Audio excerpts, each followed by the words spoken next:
Are you hungry for the latest news and trends from the internet? Welcome to What's Cooking on the Internet, your one-stop shop for discovering the hottest digital delights. Hit that subscribe button and let's get cooking. The market's recent surge might be more than just a temporary high.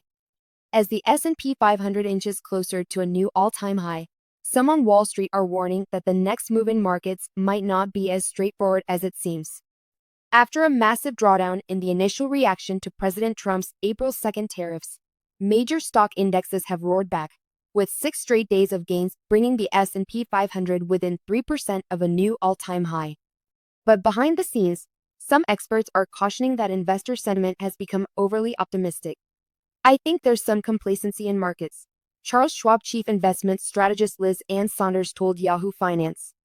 She pointed out that at the bottom of the drawdown, investor sentiment hit historically low levels, only to take a U-turn in recent weeks, driven by a large tech rally and speculation. The question on everyone's mind is, can the market's recent surge be more than just a temporary reprieve? Or are we simply setting ourselves up for a potential downturn?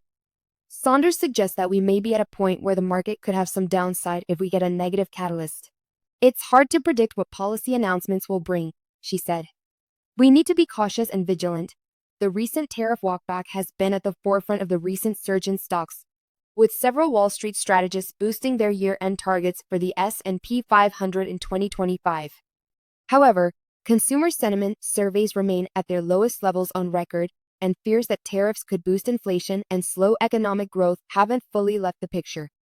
Equity markets have reacted with unwarranted optimism, a chief economist Gregory daco wrote in a note to clients.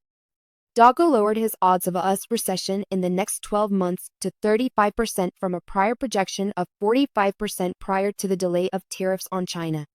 Still, he sees US economic growth approaching stall speed by the fourth quarter, with GDP rising just 0.6% compared to the year prior in the final 3 months of 2025.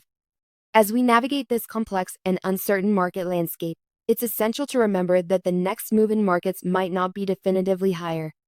While the near-term outlook may seem more constructive, risks remain tilted to the downside. We need to be prepared for the possibility that the market's recent surge could be more than just a temporary reprieve.